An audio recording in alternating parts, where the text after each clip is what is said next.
ರಾಘವೇಂದ್ರ ಸ್ವಾಮಿ ದೇವಸ್ಥಾನಕ್ಕೆ ಹೋಗಿದ್ದೆ. Hi guys, ಮತ್ತೊಂದು ಮಿನಿ ಬ್ಲಾಗ್ಗೆ ಸ್ವಾಗತ. ಬೆಳಗ್ಗೆ ಚಪಾತಿ ತಿಂದೆ. ಮತ್ತು ಇವತ್ತು ಗುರುವಾರ ಅಂತ ರಾಘವೇಂದ್ರ ಸ್ವಾಮಿ ದೇವಸ್ಥಾನಕ್ಕೆ ಹೋಗಿದ್ದೆ. ಮತ್ತು ಅಲ್ಲಿ ಶಿವಪ್ಪನೂ ಇತ್ತು. ಶಿವಂದು ಬ್ಲೆಸ್ಸಿಂಗ್ ಕೂಡ ತೊಗೊಂಡು ಸಂಜೆ ಹಾಗೆ ನಮ್ಮ ಅಣ್ಣ ಮಕ್ಳನ್ನ ಕರ್ಕೊಂಬರೋದಕ್ಕೆ ಹೋಗಿದ್ರಿ. ಅವ್ರನ್ನ ಕರ್ಕೊಂಡು ಬರಬೇಕಾದಾಗ ಇವರೆಲ್ಲ ಸ್ವಲ್ಪ ಏನೋ ಸ್ಟೋರಿ ಹೇಳ್ತಿದ್ರು. ಆಮೇಲೆ ಹಾಗೆ ಇವತ್ತೆಲ್ಲೋ ಹೊರಟಿದ್ದೀರಿ ನಾವು. ಈ ಕಾರಲ್ಲೇ ಹೋಗ್ತಿರೋದು. ಹಾಗೆ ನಮ್ಮ ಮಮ್ಮಿ ಮತ್ತು ನಮ್ಮ ದೊಡ್ಡಮ್ಮಗೆ ಬಾಯಿ ಹೇಳಿ ನಾವು ಅಲ್ಲಿಂದ ಬಿಟ್ರಿ.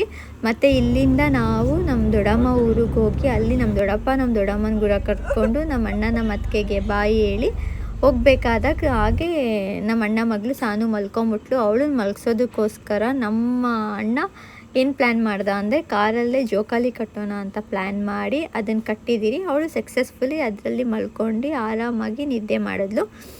ನಾವಿಲ್ಲಿ 9ಗೆ ಬಿಟ್ಟಿದ್ದೀರಿ. ಎಷ್ಟೊತ್ತಿಗೆ ರೀಚ್ ಆಗ್ತೀರಿ ಅಂತ ನೋಡಬೇಕು. ಮತ್ತು 9 hours ಜರ್ನಿ ಇದೆ ಇಲ್ಲಿಂದ. ಮತ್ತು ಹಾಗೆ ಹೋಗ್ಬೇಕಾದಾಗ ನಮ್ಮ ದೊಡ್ಡಪ್ಪ ಏನೋ ನೋಡ್ತಿದ್ರು, ನನಗೆ ಅದು ಕೇಳೋದಕ್ಕೆ ಆಗ್ತಿರ್ಲಿಲ್ಲ. ಅದಕ್ಕೆ ನಮ್ಮ ದೊಡ್ಡಪ್ಪ ಫೋನ್ ಇಸ್ಕೊಂಡು ನನ್ನ ಯೂಟ್ಯೂಬ್ ಚಾನಲ್ ಇರೋದೇ ಗೊತ್ತಿಲ್ಲ. ಹಾಗೆ ನಾನೇ ಸಬ್ಸ್ಕ್ರೈಬ್ ಮಾಡಿ ಅವ್ರಿಗೆ ನೋಡೋದಕ್ಕೆ ಹೇಳ್ದೆ ನೋಡ್ತಿದ್ರು. ಹಾಗೆ ನಿದ್ದೆನೇ ಬರ್ತಿರ್ಲಿಲ್ಲ. ಹಾಗೆ ಕಳೆ ಪುರಿ ತಿಂದ್ಕೊಂಡು ಹೋದ್ರು.